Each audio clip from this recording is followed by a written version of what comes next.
Hi, and welcome to episode 5 of Destiny 2. This video, I am going to try my best and get through as much of the Shadowkeep campaign as I possibly can. Uh, and just so you know, if you have watched my previous video, that video was when I was very exhausted, and I say exhausted on purpose because I was that tired that I just couldn't really speak, but I was trying my best. Over time, I got better and better throughout that video, but beginning, I was just tired. This video, and that video was also about a week ago, even though I posted that video Friday or last Friday. With all that said, I hope y'all enjoyed the video, and hopefully this is pretty fun.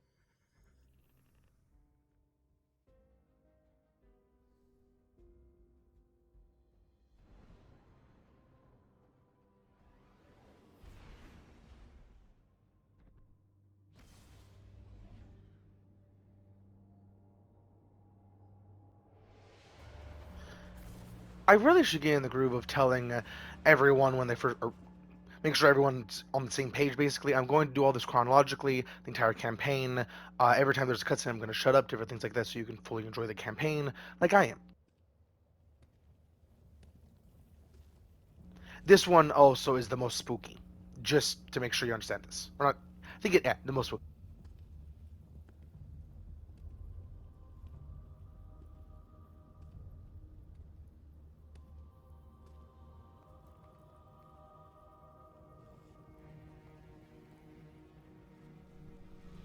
And because I really like the lore in this game, I'm going to tell little bits here and there. She is Erismorn, and because there's no voice lines I'm going to speak, so hopefully it's not ruining the immersion for you. But she is Erismorn. Erismorn is. You can look her up, actually. I can just say that.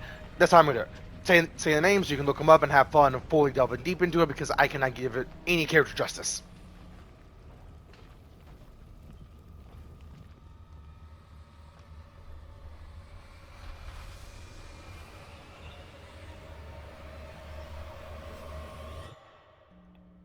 But I'm not spoiling shit like that.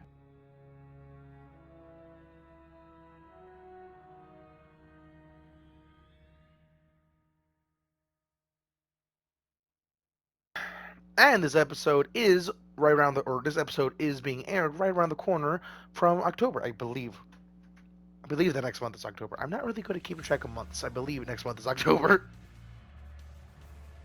Attention all Guardians. Last night we detected a seismic disturbance on the moon. Within hours it was swarming with hive. This plague must not be allowed to spread. Okay, the big fish in the sky that looks like a demonic black hole shouldn't actually be there in that cutscene. That's actually gorgeous. I'm gonna explain that once these voice lines are done, because holy fuck, that is cool. The hive pour onto the surface of our moon from the keep. That is where our disturbance originated. We will investigate, but first we must regain a lunar foothold. For some of you, this is all too familiar. But do not let the atrocities of Crota haunt you. Whatever this is, we will not let the tragedies of our past repeat themselves. Okay, the moon and every other place that you'll ever go to in this game is absolutely gorgeous and has so much lore. Like that itself is, and I'm gonna touch a whole lot of things here, but that itself is a golden age railgun. I think better than a railgun. I think it's actually specifically better than a railgun. It's able to do all sorts of crazy shit. It uses the moon's low gravity to use that as a spaceport, but not as a spaceport, more as a this item, whatever this item is now over that way in the solar system. It's gonna get there in a couple minutes, but yeah, it's that type of that way. And I love it how the bots can actually kill shit. Oh, there's actually players there too. Cool. Didn't know that. Huh. Um, the big fish in the sky, and this looks like a fish. It is called the Leviathan. The Leviathan is where Callus was. Callus has his own story and all sorts of shit. Commander, these hive are erratic, scattered. They lack leadership. Crota's death left a void they have yet to fill. But the disturbance seems to have emboldened them. They must be stopped. We're on it. Hive are coming from that portal up ahead. Let's shut it down. That big fish, though, is here because of a season that chronologically happened a good bit after the season, or this expansion.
The Shrieker's vulnerable.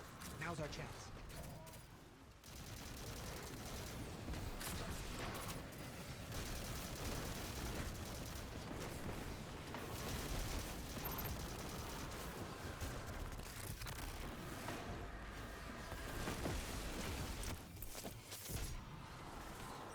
Portal is down, Commander. Good work, Guardians. Thanks to you, we'll have an LZ up and running soon. In the meantime, press on towards the keep.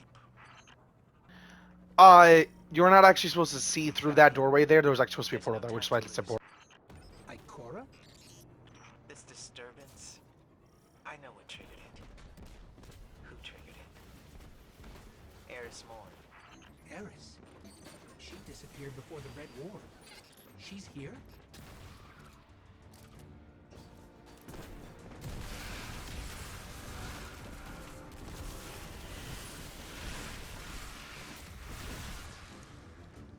I think this encounter's different. What? Or did I just, like, get here before it fully loaded? I think I just got here before it fully loaded.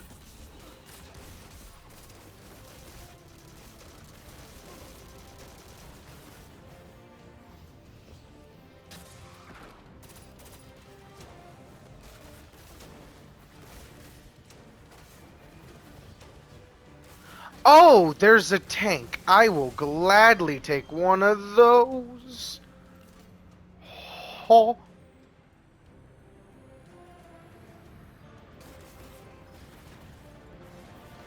That's why I felt so different.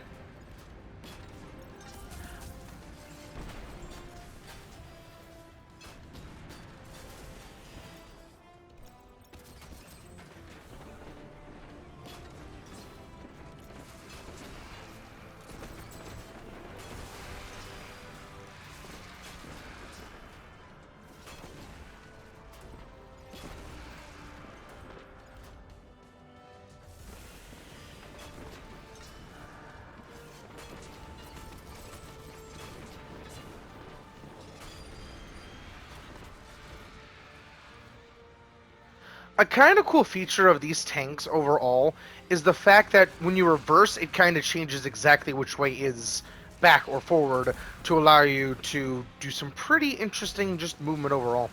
Or not movement, controllability, I think is a better way to put it.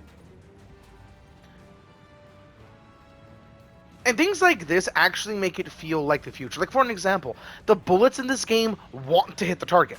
And for a super futuristic world with super space magic and all sorts of shit, that just kind of makes sense that the bullets would actively want to hit the target.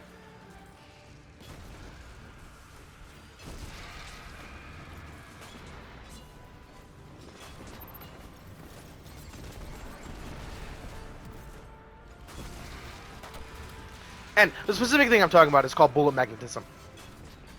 Best way I dumb it down is that the bullets actually want to hit the target. Because that's kind of how it feels in gameplay.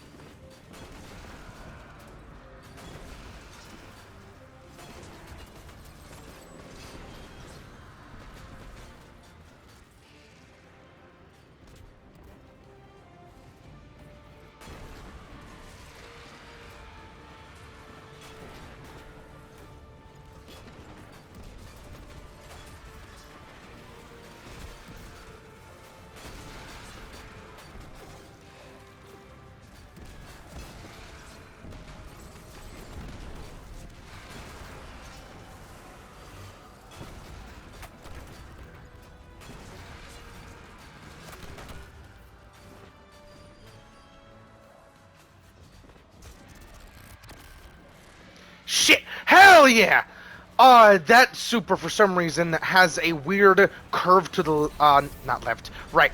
I kept wanting to say left, and I don't know why. It's always right, and I know that that was right. On the right side there, it always curves to the right for some fucking reason. I don't get it. It should always just shoot straight, but it's a good thing it had that magnetism. And some projectiles actually want to hit it or hit the target a lot better, and that was one of them because it's a super. The path is clear. Ready to head into the Scarlet Keep.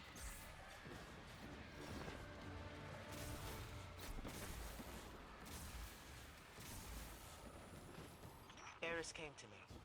She'd found evidence of something very old on the moon. A potential threat to humanity. Eris insisted on going alone. Just a scouting mission, she said. And I let her. Eris is resilient. She's proven that again and again. Often to her own detriment. If anybody can take care of themselves, it's Eris Morn. Ikora? We've lost her signal. What was that?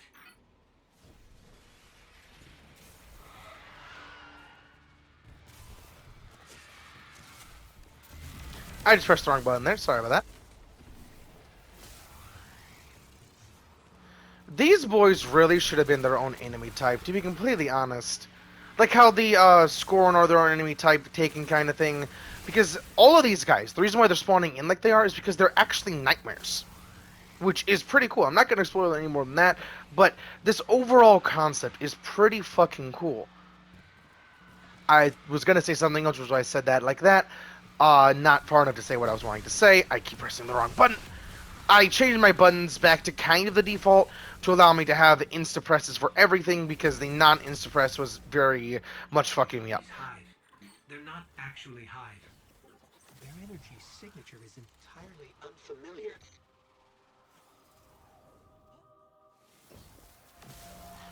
The source of our disturbance should be right around here. This is the campaign with the first pyramid ship. What is that? I've never seen anything like it. This must be what Eris was after. Okay. Multiple things on this.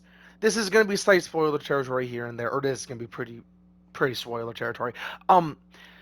This pyramid is first one of the pyramids from the Witness guy, that big boy that is in the final shape and is the BBEG of the entire Light and Darkness saga.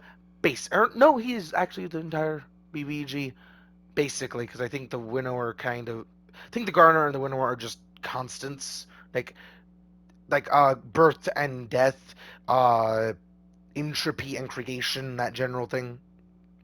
But pyramid ships are actually pretty cool because typically when there's a big pyramid ship that like this, not this general size, but big pyramid ships that you go into, every other time except for this time you get a subclass or something to do with subclass, or not even every time.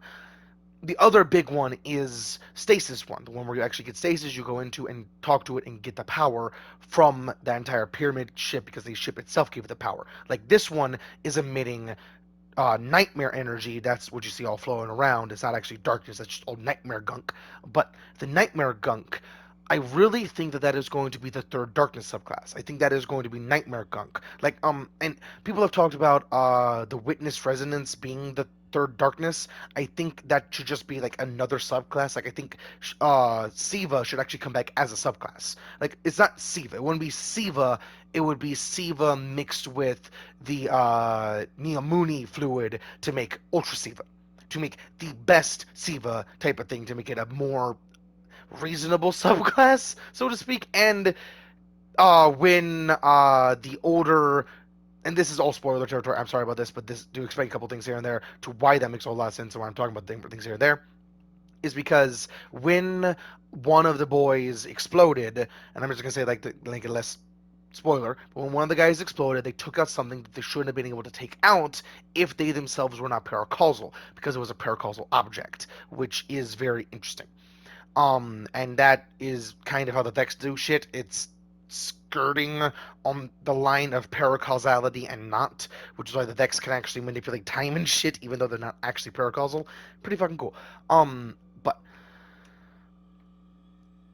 I don't think there's anything else I want to say on this because this overall pyramid could, in fact, lead to so much. Like this has actually led to things, and all good things come in threes, basically. Not all good things. Most good things come in twos. Threes are like a redundancy. Most good things come in twos. But the big fish thing up at the surface and this expansion both have to do with the pyramid, and the pyramid is giving off both abilities. And in the Leviathan, I think Shadows, I think is what the season's called. Nightmares? I forget. I think, yeah, Season of the Nightmares, I believe. Some Revenant? Revenant. That sounds a lot better. Um, that season, you deal with the Leviathan and do a lot of different things in Leviathan, but it also shows off how different the ability can be overall, with the overall just what nightmares can do, different things like that, just overall expanding how it can do shit with the overall surroundings, twist and contort and do all sorts of different shit. But the cool thing about that is theoretically we could come back here and have a completely different expansion, completely different thing going on, like how we're doing with I was gonna try and remember this episode and just look at it. Echoes. This episode is dealing with Nessus and how we're going deeper and deeper and deeper. That episode that episode general thing could happen for this, but we're going deeper into there and uncovering more shit. Because nightmares are okay. Strand is flowing with consciousness, and all of these different darkness elements are the other side of the cosmic web, basically. Think in Warhammer terminology and other different terminology, it's physical and immaterial. It's physical and magical. It's that general thing where the light is physical magic, relatively speaking. I'm just saying magic, physical magic, like being able to regenerate somebody's bones, being able to do all these different things, like creation of the physical variety.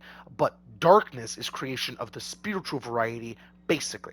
And the reason why I brought up Warhammer is because I really think that the Guardians are like one of the most broken characters across any fiction, and I really try and figure out things that could possibly beat them. And something kind of fucked up is one of the most trump cards of trump cards, Dr. Manhattan, theoretically might not be able to stop a Guardian, even with the ability of snap you out of existence. I don't think that would actually work because he works on paracausal, like not paracausal, he works on causality. That's his entire limiter of Dr. Manhattan is works on causality. So he might see a Guardian and just does not compute, and break. Literally, because of how he works, how Dr. Manhattan fully functions overall is its causality, which is why he has a higher power that's controlling him overall, and why he can't actually divert time, even though he sees what's going to happen, different things like that. And the reason I'm talking about this is because even Warhammer 40k, the crazy fucking universe that is, theoretically the Guardians could survive and thrive in it. Like, I mean, genuinely thrive because the Warlocks can toss black hole bombs like they're fucking basketballs. But with all that said, just this universe is absolutely insane and one of the most over the top in so many different ways. I feel strange. Like someone or something is invading my light.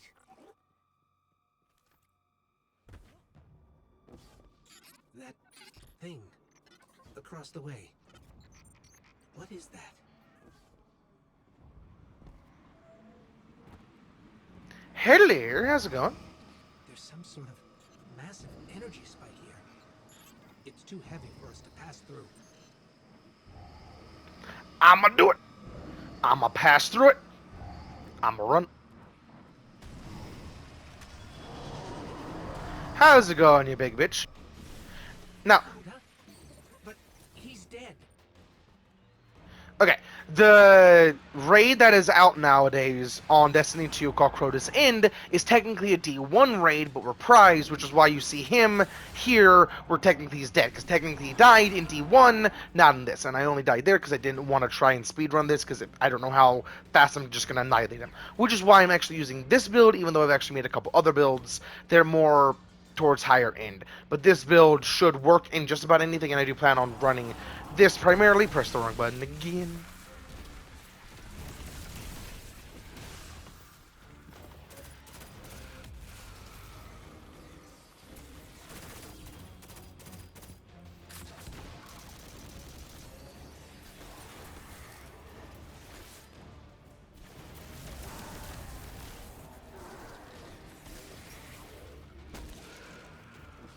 Oh, yeah, I was actually talking about my buttons earlier.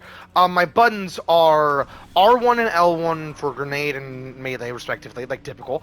But I'm actually using L or left on my D-pad for basic melee to allow me to have that instant input to allow me to do different things here and there, which is very handy. And I had to change it back to that because I couldn't figure out any other way to allow me to have a good insta press across the board to allow me to have very comfortable insta presses as well. And I have left on D-pad because right on D-pad wasn't that comfortable for trying to use my pointer for all those inputs. And I do try my best to use my pointer for everything and keep my thumbs on my joysticks as much as possible. Pressing the button there, I try to do that.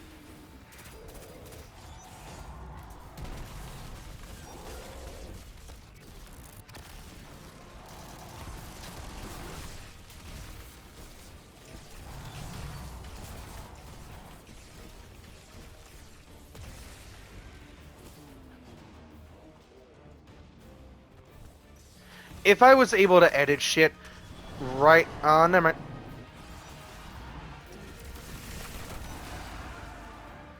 Well, that's one way to try and kill me.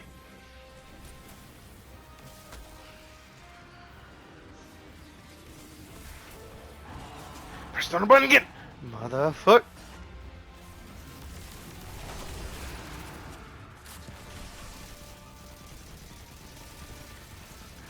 Right here, he should. If I'm correct. Yeah, cool. Right here, if I was good at editing, I would put the Pillarman theme.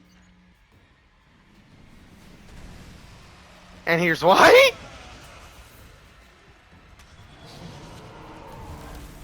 We can't move.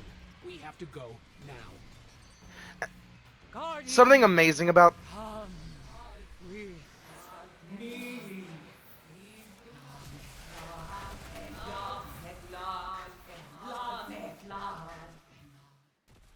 okay, well I have a chance.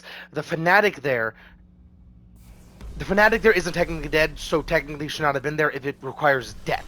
That ability means you technically could have a stand, basically, which would be fucking amazing.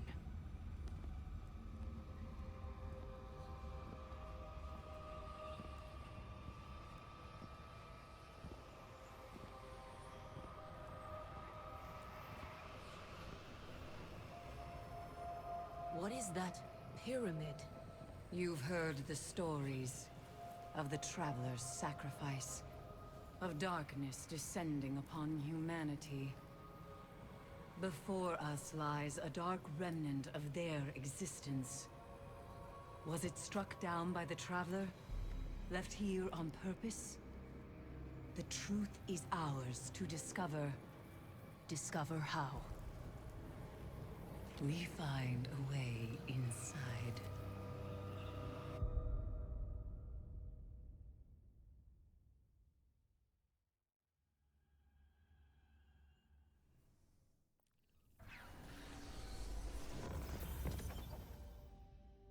Hell yeah, that was only 25 minutes.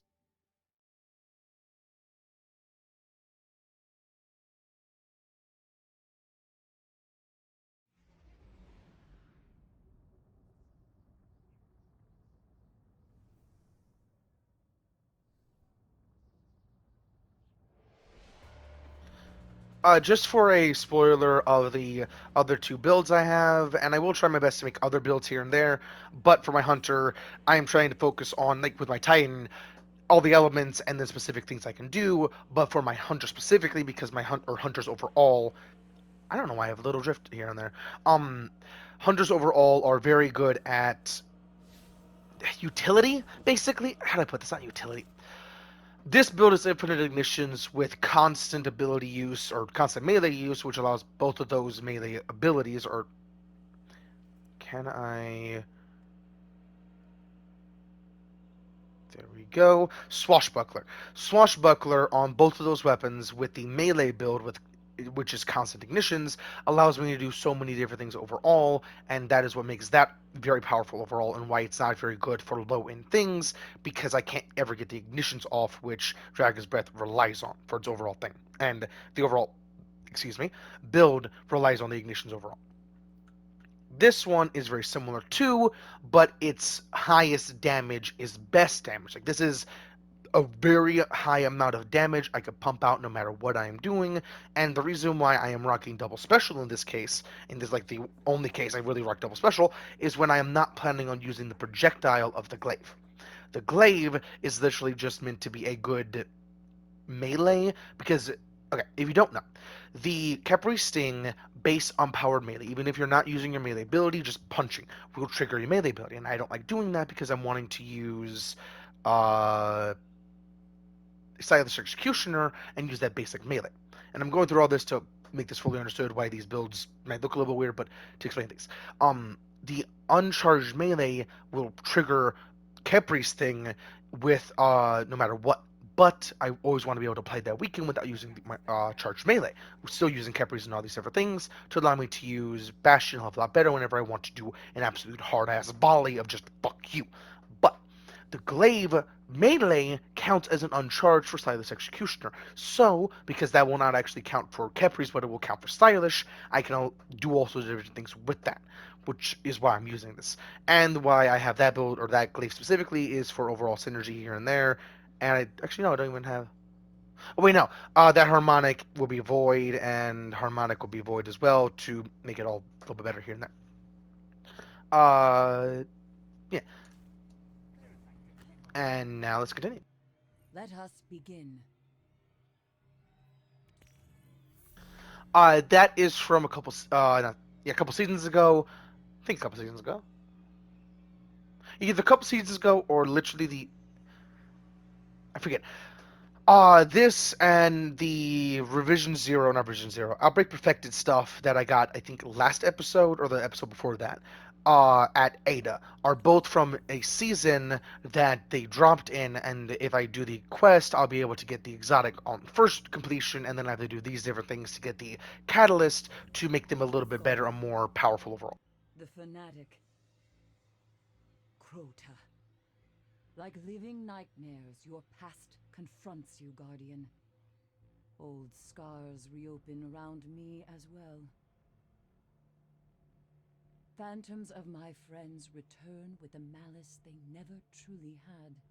Every one of them, the twisted will of that looming pyramid. We must not let it distract us from our goal. Finding a way inside. We're in this together now. Nothing can stop us. Now, something gorgeous about that. Imagine if the pyramids will, and first that is just terrifying alone. And okay, spoiler, it's not the pyramids will, it is Nezarek's will because that is Nezarek's pyramid. I'm not going to say any more than that, but that is Nezarek's pyramid. Now, imagine if it wasn't Nezarek controlling the nightmares, making them twisted and absolutely hate you and make it absolutely just dreadful. What if it was the Guardian, where it was using your fear or the collective fear of the Guardian? And the Guardian was fear, like, for an example, Titans. Titans would have the super of just sending out saints, like JoJo sends out their respective, and I say JoJo as in all the different JoJos from JoJo's Bizarre Adventure, because each protagonist in each series or each season, it's kind of season, is JoJo because of how the thing works. But JoJo, their stand is always a get up and punch them, relatively speaking. Sometimes, or I think the Steel Ball Run, I think, is the newest one, where he is not actually using a punch him up, and I don't even think he's JoJo. I haven't gotten there. I've only gotten to the season 3 because I haven't really gone farther into it because I'm on the explosive hand dude. Yeah. But going back to what I was talking about, you could send out Saint 14 as basically one of those boys and just beat somebody's ass, and the abilities overall for like Titan's kit could be a strand melee type, but where it's instead of swing, swing, swing for distance and that general thing, it's rapid punches. It's the only thing that I think for overall fun factor. I don't know if it will be able to do more damage on more swings, but the more inputs you do on that melee, the more you can swing. But like I think it takes more and more energy, where it's like how the slide up or the consecration and different things like that work for the half and half. But this doesn't take half and half, it takes part. Like how Glacial, not Quake, Shiver Strike, there we go. Shiver Strike slowly drains, but it's that general thing of chunk, chunk, chunk, but on each swing. But each swing is like an echo, where it's Nightmare Punch and your punch echoing at the same time, where you're like doubling up on punch, basically double barrel, double barrel, double barrel, just boom, boom, just being able to rapid fire somebody. But the problem there is how would you balance that in PvP?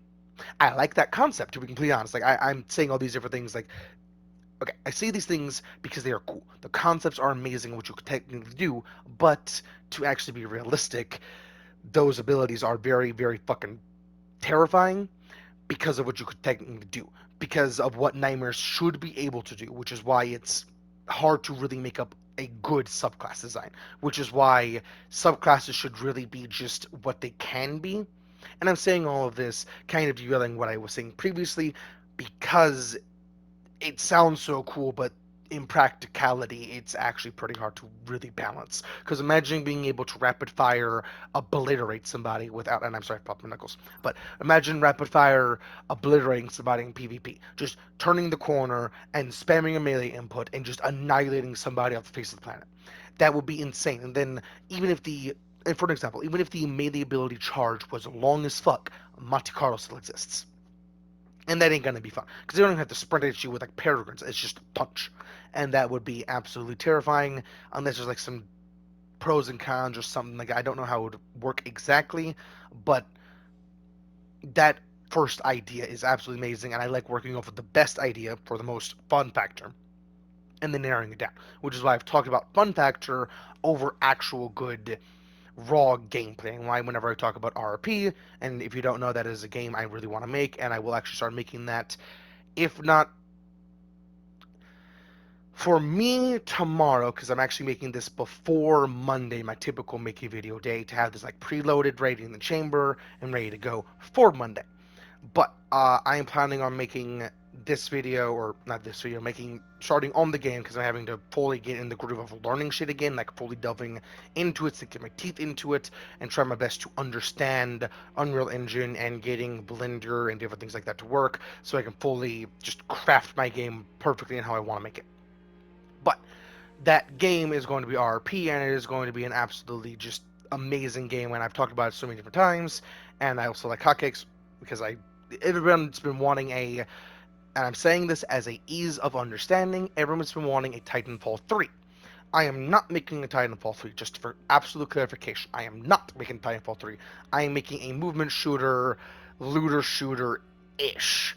And I say looter shooter because the entire, and I say looter shooter ish because the entire gimmick is being able to play however you want, even when it comes to the loot. Where you play the thing enough, like with exotics in this game, you play the thing enough, you're gonna have all of them. And for an example, like how Call of Duty has the different blueprints for the same weapon, that is how the different roles work, where you can just have all the roles at one point. You grind out this one specific encounter enough, or this one specific thing enough, you have every weapon in that whenever you need it, and just, oh, I want this version of this weapon for this specific build that I'm working with, and then just go from there. And also have build crafting to allow more customization options, more depth of personal touch and different things like that. There's so many different things that's going to go into it, which is why I'm wanting to get into it, but at the same time, how do I put this? A lot of different things in my personal life not actually making that. That is not what actually is worrying me about making the game. The game overall, I know I can do. That does not sound hard at all. It sounds a little bit difficult, but knowing what I know about game design because of all the different games I've looked at, just absolutely loved and admired. Like, for an example, just seeing the... how to put this? Seeing the personality traits of Destiny 2, like, occasionally an enemy will... how to put this? An enemy will punt you across the map even though they technically do not collide with you. They collide with you enough to make it where their shield, and it typically is a shield boy, that janks out just enough to send you flying across the map. It doesn't happen often, I would say. But it does happen, or it doesn't happen often, but it does happen pretty funnily, if that makes any sense. It's never, you never can predict it. And that is why it's a personality trait. It is very, very fun and just personality traits overall. Which is why I don't like saying Destiny 2 is a shit game with those different things, because it's really just a personality trait because of this game deals with paracausality, and the entire concept is literally beyond human comprehension, because humans are causal beings. Humans work off of causal. We literally break down when something doesn't compute, literally. Like, for an example, the concept of, and there's no one-to-one example of something does not compute, because everything in our universe does compute. Everything is a one-to-one. Everything has a math. Everything has a science. Blah, blah, blah, blah. In Destiny, where some things just don't have a science, basically, like they do have an understanding, but more of an emotional flow understanding more than anything else. But it's insane the shit that could possibly be done with gaming overall, because the reason I'm talking about Destiny 2 again is because of the concepts there and how this game overall made me want to play it, or made me not want to play it, made me want to make games and just do all sorts of different things with gaming, because of the concepts that they're bringing to the table, even though the medium of gameplay cannot bring these concepts to justice. Like, for an example, Taken, in an actual TV show, Taken would be the #1 fucking horror villain. Because if you did not know, a Taken can French kiss the soul out of you. Can just absorb thy soul out of your face. Like a Dementor, but on crack. Because they can also tear you apart at, like, the existence level. They're insane at what they could actually do, even though they are personally my personal favorite enemy to look at, because they're just absolutely gorgeous in my personal opinion, because damn. But they are the most terrifying enemy type, and canonically smell like ozone. And the only other time I've heard of something smelling like ozone is the motherfucking Emperor from Warhammer 40k. And that is insane to think about. Now, with all that said, I'm gonna check how long I got. I have about 20, so you know what? What do I gotta do? Oh, just gotta go investigate that month. Okay. I cannot wait for them to expand, or I hope they expand, because I do not know for example, or not know for definite that they're going to expand on the vehicles. But I really hope that they do at some point, because skimmers are a very good addition overall, and the updates to Sparrows to make them compete with skimmers have made them very well, made them very good overall, and done very well overall. I do think Sparrows need to be a little bit faster than skimmers on the ground to make up for it, because skimmers overall ease of use and versatility is absolutely insane. But I would love to see like weapon vehicles or like at least a two-seater. A specific two-seater of like a skimmer or hell, just a two-seater Sparrow, doesn't even need to be a skimmer, would be enough to allow a lot more versatility and ease of use. And just so you know, if you have never played Destiny 2, the skimmers look so fun, are absolutely amazing, but they kind of get a lot worse when you realize you can't jump off. This entire time, I was pressing X to jump off. I jumped off right then, even though I was pressing X before I started falling there. And different things like that. And the reason why, the very, very obvious reason why, is because you can do shit like this. So imagine, you're flying in the air, you run out of juice, you just jump off your thing, and spawn a new one. There's a very obvious reason why they don't let you do that. And things like this that are very weird jank and are very just weird sometimes are Destiny's or Bungie's way of balancing things. And I do wish Bungie expressed these things here and there on how some things are weird but are very good. And people have deduced that that is the reason why that has that weird jank, but some things people just don't really get.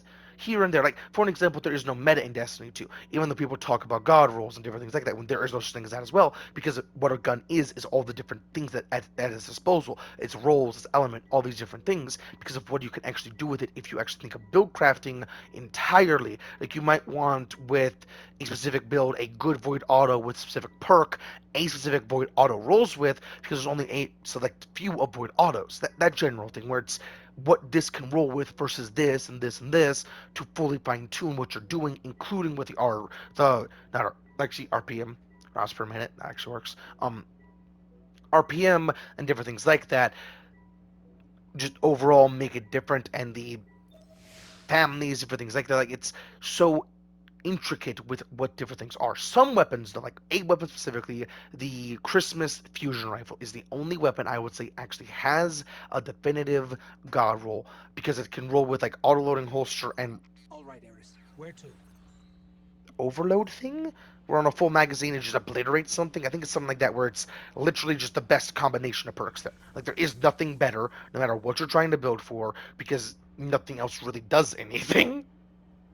That type of thing, where if it doesn't do it in the end, the only time where there's a bad roll is with both perks just doing absolutely nothing in tandem, where it's the exact opposite of, or it's the middle ground of nothing works and then the stuff works kind of thing.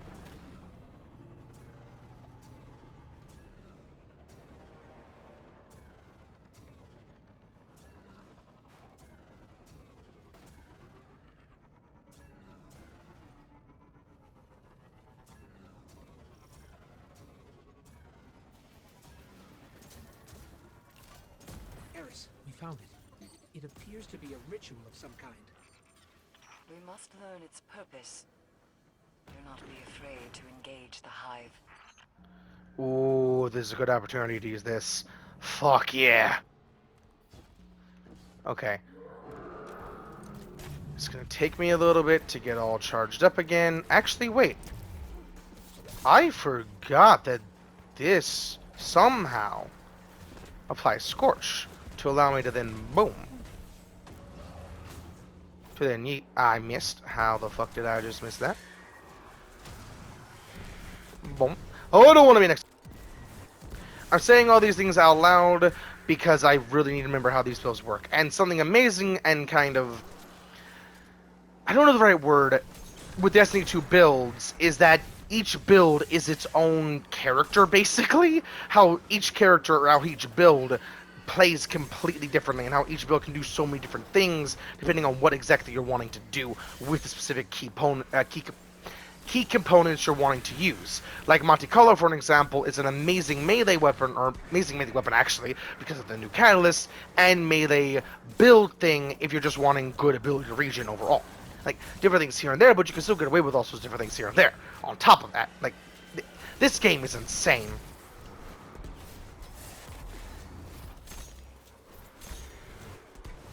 This is what I'm talking about, of infinite ignitions. And this isn't even the typical infinite ignition build I typically use. This is one I made for my hunter now. and it is pretty good. I do think I want a better way to cause Scorch. Oh yeah, that's why I have my grenade. Where my grenade is my backup. Oh shit, I need my class ability when I'm not actually able to generate anymore. I shouldn't toss that willy nilly.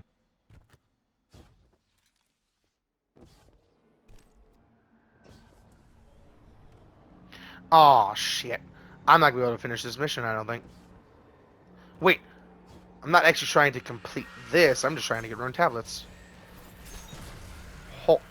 A tip for Blade Barrage, if you don't know, always toss it moving backwards. I don't know, and I don't think anyone knows why that actually helps you toss it better, but it always does for some reason. It's a lot more accurate.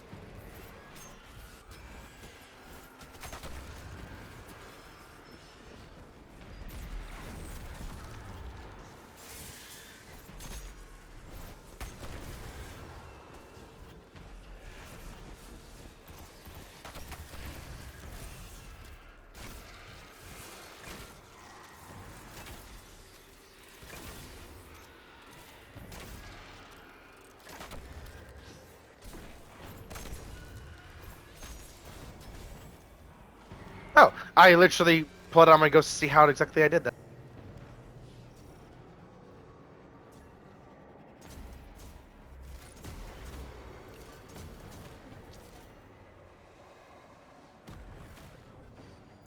Eris, it's the nightmares.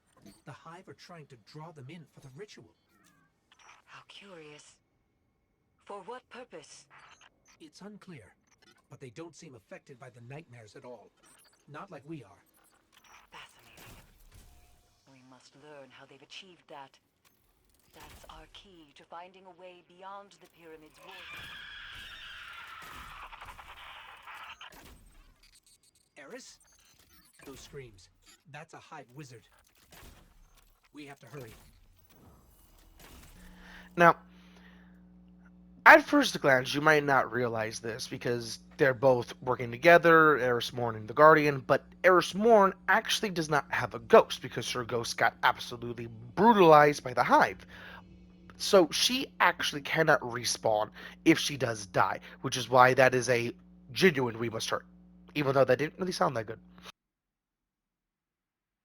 Or actually, it makes sense why the ghost wasn't really that, like, we need to go now. It's Eris. It's a Hive. She crawled out the Hellmouth by herself. She got this.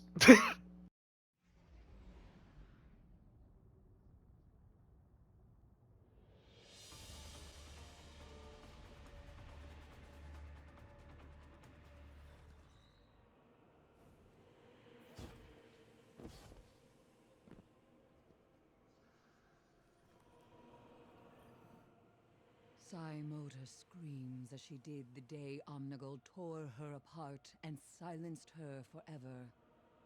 Our fates nearly intertwined today when a nightmare of Omnigul swept through camp. My survival was a gift granted by the essence you retrieved from the Crota nightmare. Were we to truly harness the power of this essence, it may provide aid in the fight against the nightmares and beyond, to the pyramid itself. It knows we're coming.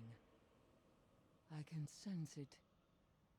And we will have the upper hand.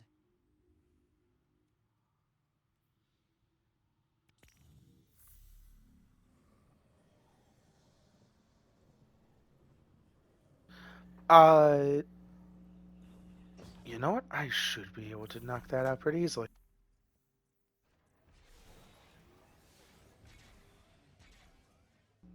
Okay, I have about 10 minutes. I will get a pop-up at 5 minutes in to make sure I don't go overtime, and it will not go away at all no matter what I do, which is very handy. And I say this because I can only have a hour-long video, and I do not like speeding through things, because this game overall is an absolute journey and absolutely beautiful. Because even going through the same area over and over and over again, you can always try different maneuvers here and there to have a little bit more fun here and there. It's like Spider-Man 1, 2 for the PS4 and PS5 respectively, and Miles Morales. The movement and combat has as much enjoyment and as much variety as you really want to give it.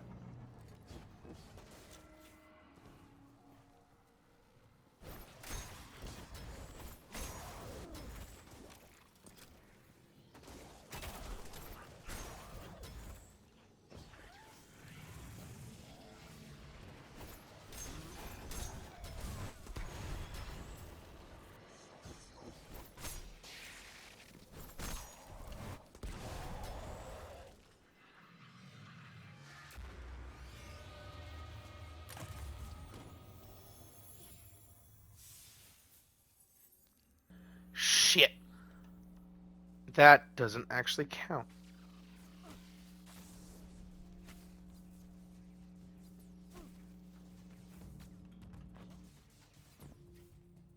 Actually, you know what?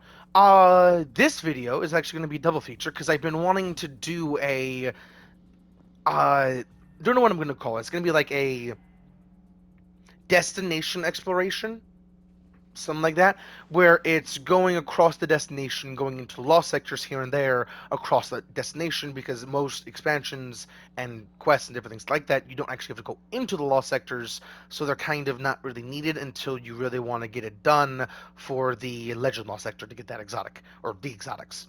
But because of that, I am actually going to, in this video, and instantly start recording another one, which is going to be going through every single lost sector and doing the destination exploration.